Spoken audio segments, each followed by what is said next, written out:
4월 23일 수요일입니다. 각 당의 대선 후보 경선이 치러지면서 정치권은 숨가쁘게 돌아가고 있습니다. 국민의힘이 어젯밤 7시에 4명으로 추렸습니다. 이제 또 2명으로 추리게 될 것이고, 그리고 최종 1명이 확정이 되겠죠. 그 4명은 김문수, 홍준표, 한동훈, 그리고 안철수가 들어갔습니다. 나경원이가 드럼통 속에 빠져가지고 굴복하지 않겠다 이러더니 본인이 드럼통 속에 들어가서 못 나오는 신세가 됐습니다. 국민 밉상 나경원이가 떨어진 것은 다행이고 어차피 되지도 않을 철수가 4명 속에 들어갔습니다. 그래서 찬탄 반탄 해가지고 2대2다 이런 이야기를 하던데, 그런 것은 별로 의미가 없는 이야기죠. 그쪽에서 누가 나온다 하더라도 이번 대통령은 이재명 민주당 후보가 당선될 것이 거의 확실시 되기 때문에 국민의힘 경선은 사실은 별 관심은 없습니다. 그런데 이제 어제 4명으로 추려졌기 때문에, 그리고 또 안철수가 들어가서 이야기를 해봤는데, 안철수라는 사람은 원래 그 인생 자체가 일단 출마는 합니다. 출마, 그리고 양보, 그리고 철수. 그래서 출마, 양보, 철수입니다. 그러니까 안철수가 들어가긴 했는데 별 의미가 없다. 4명이 다 뛰는 건 아니지 않습니까? 그런 이야기입니다. 그런데 이제 대법원도 갑자기 바빠졌습니다. 바쁜 척 합니다.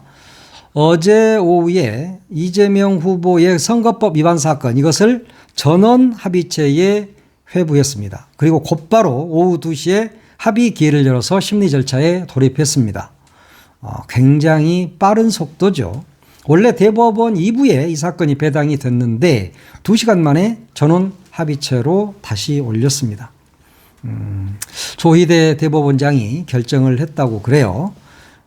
그런데 이 사건은 다음 대통령이 될 가능성이 가장 높은 제1당 후보에 대한 사건입니다. 그래서 국민적 관심도 크고 정치적으로도 굉장히 중요한 사건이기 때문에 대법원 전원이 결론을 논의하겠다, 이런 취지로 대법원에서는 이야기를 하고 있는 것 같습니다. 그리고 그렇게 소부해서 하는 것보다는 전원 합의체로 해야 어떤 정당성도 인정받을 수 있다, 이런 이야기인 것 같은데, 또 판결 투명성이라든가 이런 것도 거기서 하는 게 옳다고 조희대 원장이 판단을 한 것 같습니다. 그런데 뭔가 석연치 않은 부분들도 있죠.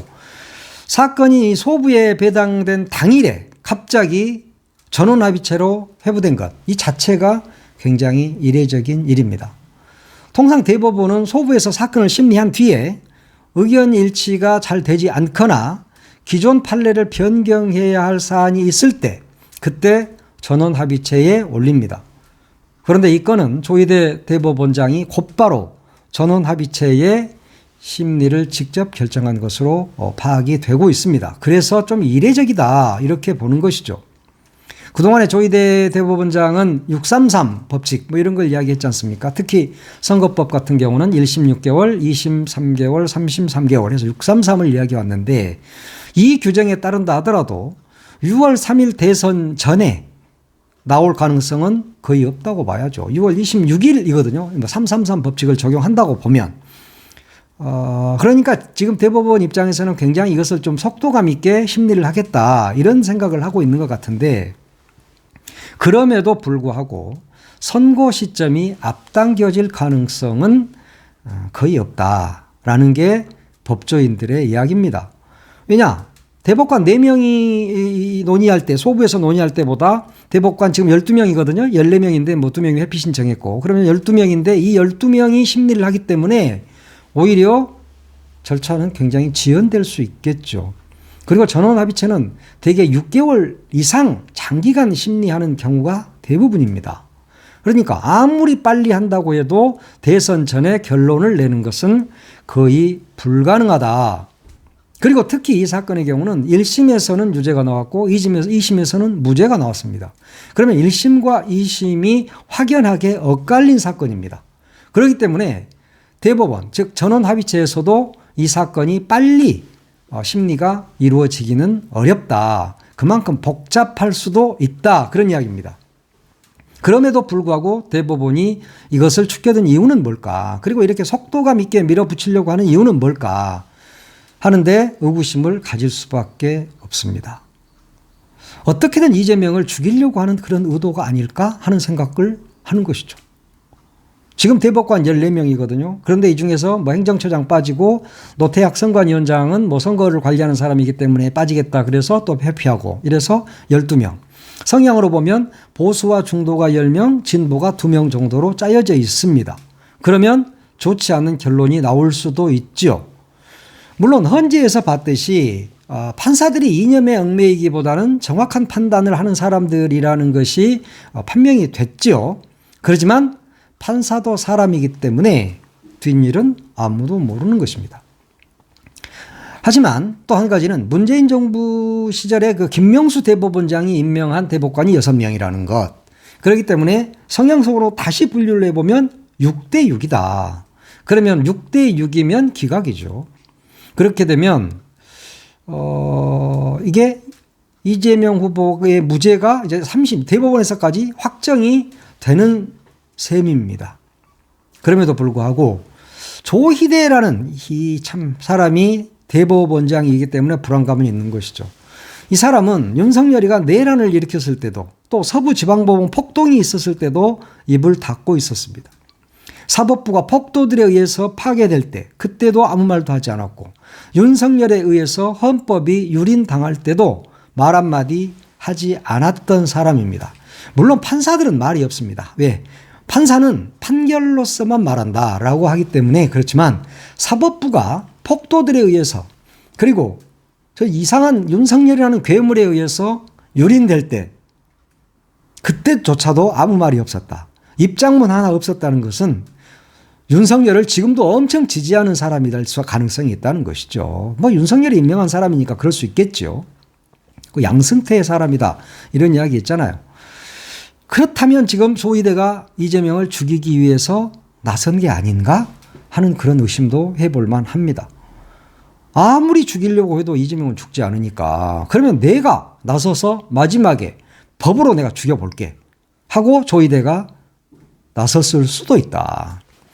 이재명은 사법으로 죽이려고 해도 안 죽었잖아요. 지금까지. 그리고 목을 찔려 죽이려고 해도 안 죽었고 내란을 일으켜서 다 죽이려고 했어도 이재명은 거기에서도 살아났습니다. 그러니까 대법원에서 최종적으로 선거법 위반으로 이재명을 내가 날려줄게 하고 나섰을 수도 있다는 것입니다. 판사가 그럴 리가 있겠어 라고 생각할지 모르지만 지기현이가 윤석열이를 풀어줄 때를 생각을 해보십시오. 그 누구도 상상하지 못한 일을 지기현 판사는 하지 않습니까? 그러면 그걸 지기현 판사 혼자 했을까요? 진짜 독단으로? 나는 그렇게 생각하지 않습니다. 거대한 사법 카르텔이 작동했다고 볼 수밖에 없다. 그러면 대법원장인 조희대가 거기에 가담하지 않았을까? 가담했을 수도 있다. 이렇게 보는 겁니다. 그런 것들을 볼 때 이 자들은 뭐든지 하는 자들입니다. 윤석열이가 뭐 내란을 일으킬지 생각이나 해봤겠습니까? 친위 쿠데타를 왜 일으키죠? 본인이 정권을 잡고 있는데. 그렇지만 그들은 쓸데없는 짓을 하고 있지 않습니까? 해왔지 않습니까? 그러면 윤석열의 자식 조희대는 그런 일을 벌이지 않을까요? 저는 불안합니다. 그러나 이제까지 이재명이 살아온 길을 보면 그 불안감은 별로 없습니다. 이재명은 불사조다. 이재명은 죽지 않는다. 그런 이야기입니다. 이번 대법원의 전원합의체에서도 유죄 취지의 파기환송은 어렵다고 봐야 합니다. 일부에서는 뭐 파기 재판을 통해서 대법원이 직접 이재명에게 유죄를 선고해야 된다 이런 이야기를 하는데 그 이유는 왜 파기 재판을 이야기하느냐 이 말은 기각될 가능성이 매우 높기 때문에 그렇게라도 해달라고는 국민의힘의 염원인 것이죠. 파기환송을 한다 해도 고법에서 다시 심리를 해야 되잖아요. 그러면 또 엄청난 시간이 필요합니다. 대선은 끝나버립니다. 그렇기 때문에 별 의미가 없다. 그리고 2심의 무죄라는 결론을 뒤집기는 매우 어렵다고 봐야 합니다. 그래서 파기 재판을 이야기하는데 파기 재판은 가당치도 않은 이야기죠. 사법 역사상 근래 20년 내에 파기 재판을 한 경우가 단 한 번도 없습니다. 그런데 이재명 한 명만을 파기 재판으로 한다고요? 그리고 1심과 2심 유죄와 무죄가 확연하게 갈렸던 재판에서 2심에서 모든 법리적 검토를 해서 무죄를 판결을 했는데도 불구하고 대법원이 파기 재판을 한다? 그런 것은 가능하지 않은 일이죠.